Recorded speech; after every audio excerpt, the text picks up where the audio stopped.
Jasmine Guy. Hi, sweetheart. How are you, Kiki? We're good. Where are you from, Jasmine? I am from, let me see, I was born in Boston, and then I moved to Atlanta when I was 8 years old. So I grew up here in Atlanta.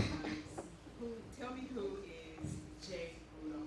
Jay Rudolph, Jay Resendiz Guy Rudolph is my mom. And she's an English teacher. She taught in Atlanta and several high schools, Sarah High School, Northside High School, North Fulton. We might not need microphones. We can project. Can you hear me? Yes. Okay.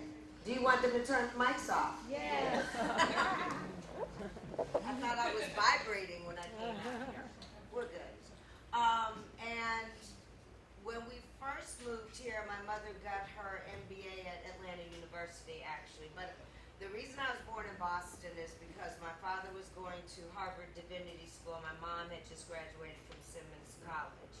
So they met there, had me. We moved to New York, had my sister. Then we ended up here. Okay. Who is William Guy? William Guy is my daddy.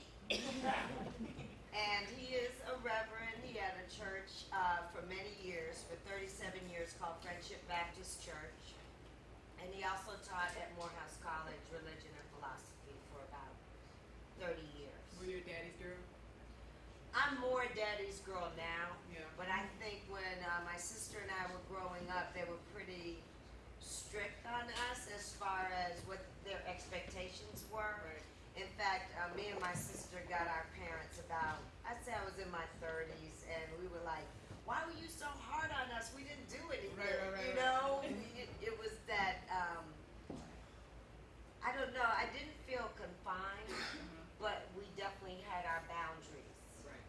And I just didn't press those boundaries. I wasn't a very rebellious child. I knew if I did well in school, I could have my dance lessons, I could have my performing arts, I could do all the extra things in my life that I wanted to do. So I just kept those grades up, and everybody was, happy. So there is a sister. How did you guys get along? How is it with having a sister and you being a performer? Yes, well, she was my younger sister, so she pretty much got beat up until she was about 10. And then one day she said, hit me now, and I realized she was like, we were the same size, so that was the last kind of physical fight we had. She was always in my stuff, you know, you have your own room, your own stuff, play with your own stuff. Right. But she was a gymnast, she also took dance. And she started teaching at a very young age, actually at 14. She started teaching at Spelman Gymnastics. She was a head of the newspaper. She was a writer and journalist. She could sing. Yeah, my sister got it going on, but whatever. No, I'm just kidding. She was very smart. Okay.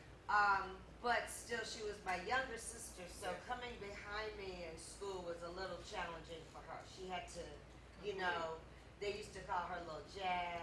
Okay. And, Shorty JG and all that. She was like, my name is Monica. Right. She was her own identity. Right. So. Well, I know how that is. I have a younger sister, and we fought like cats and dogs. We fought, but I was performing, and she wasn't. So then there was that. So I was just wondering, because I know you have a sister, and I just wonder how was that dynamic? Well, when you are the performer, you're getting a lot of attention because of what we do. Right. Not necessarily because your parents are favoring one child over another, or, if anything, both of my parents are youngest, so they always took Monica's side. Okay. They just assumed that I started the of fight. Course, Yeah. You're the oldest. You always start stuff. Yeah, one time Monica rode a bicycle. She couldn't really ride yet, and I was on a bicycle. We were at a friend's house, and she wobbled out into the street and almost got hit by a car. Who got their butt beat? Oh, yeah, right. I did. Of course. Okay. It was your fault. Yeah, it was my fault. I was the oldest, but also she didn't listen to me. So even if I said don't do that, it was, Right. So you had a sister, but do you have any other siblings?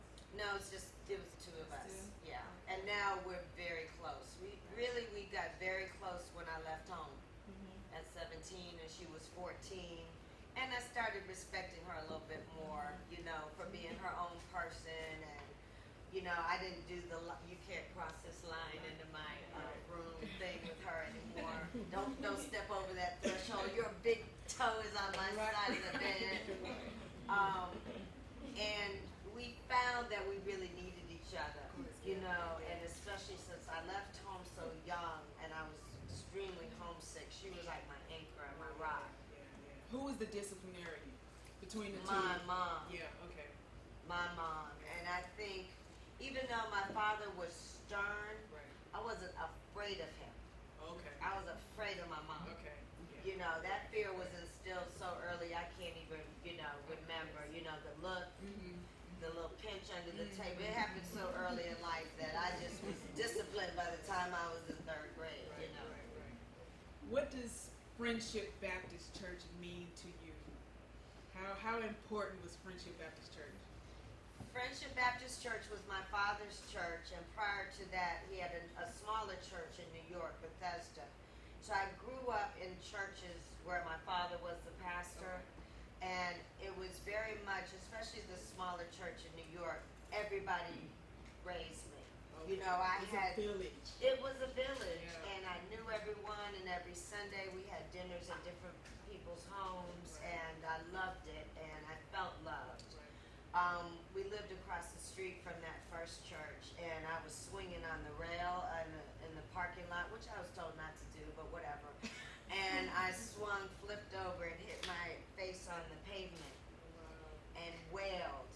And all the ushers and the deacons came out of the church and scooped me up. It was that kind of environment. And then when we moved to Atlanta and had a bigger church, it was still that kind of embracing. So I always felt free. Like I wasn't up under my daddy, you know. And my father also is a son of a minister. So he knew how to, he didn't abuse his control. He didn't have a heavy hand on us, and he let us find our own way in the church, you know. In fact, if anything, if we were given parts, you know, extra parts in the Easter show or whatever, he would make sure that other children would get fair amounts and things like that. So were you like the hyper little girl? Like, because the reason I ask that is because I know a lot of kids that, look at me, look at me, look at me. And they're the hyper kids, but they want to be on TV. Those are the performers. Right. I was always a performer in that I was always making shows. I was always writing songs. I was always, you know, getting all the neighborhood kids to be in my little productions, you know. If anything, I probably felt I was a little bossy. Because, you know, I was choreographing and directing and telling them what to do all the time, whether they wanted to or not. But I wasn't hyper, and I know a lot of actors that I've met have either been hyper or had ADD in school and couldn't focus, and then, especially comedians. Whenever I meet a comedian, they had some kind of issues in school, like they barely got out of school, most of them. Maybe Bill Cosby was an exception. Right. But do you think it was just because that's who they are? I mean, you know, we like to be free as performers. We're just free spirits. Yes. You know, we like to tell stories, and we like to for people to allow us to be ourselves. Yes, I felt school was very restricting until I went to a performing arts high school. And that was the first time I said, oh, I'm home. You know, 2 hours a day I was in my discipline, which was dance at the time, and 4 academics, but I was with other kids like me, and it's very important, I think, that whatever your interest is, that you do have somebody that's like you, or you feel weird. Of course, You feel like I'm just a strange person, you know. And because I always got a lot of attention, not always positive, that I was probably more reserved unless I was on stage. You know, I got a lot of attention.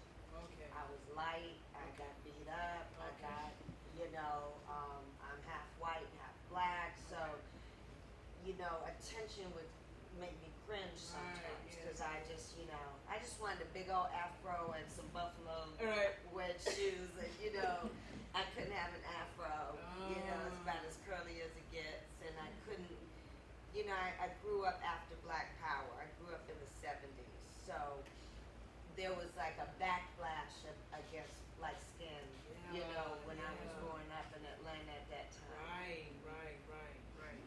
What elementary and high school did you go to? I went to a lot of elementary schools. I went to People Street Elementary School, which was in West End, which is now burned down to the ground. Yep. I went to M. Agnes Jones. I went to Collier Heights. You went to Collier Heights? My dad went to Collier Heights. Really? Yes. Oh, wow. Yeah, I'll ask you when later. But Yeah, my aunt went to Collier Heights too. Oh, Yeah, wow. she's here today. Oh, okay. Because that's where I grew up on Yeah. Dale Creek in that area Yeah. off of Collier Drive. Yeah. And then I went to Sutton Middle School. Okay. The first year that it was Sutton, it was a high school prior to that, and it was the first year of M2M, minority to majority busing. Right. And that was, for those of you that are a lot younger, the schools were not integrated yet. Right. They were legally integrated, but they hadn't really physically become integrated. So the black kids were bused to white schools. And so I left at Collier Heights Douglas. Frederick Douglass was my neighborhood school. And we were bused to Northside. And the interesting thing about that is we were being bused by all kinds of neighborhoods. So, you know, there was a kind of raw element at Sutton. You know, there was a lot of fighting. There was a lot of clashing of the classes. And I don't feel like we really integrated. I think we were the first kids to do the physical integration, but the north side that I see now is truly integrated, where you have white friends, where you're not sitting at separate tables in the cafeteria. So we kind of went to school in a parallel existence. Okay. You know? Yeah. Tell me about the first time you stepped into a theater, when you saw the lights, the stage, the pit, Well, everything. my first memory is the Alvin Ailey Company coming to Atlanta at the Fox and being so taken by revelations and feeling so spiritually overwhelmed. And I always say that's the first time I got happy, because I would see people get happy in church and just be like, what is wrong? What happened? You know, this lady had her little boy in her lap, and she just flew up, and the little boy's head was bobbing, and I was like, what?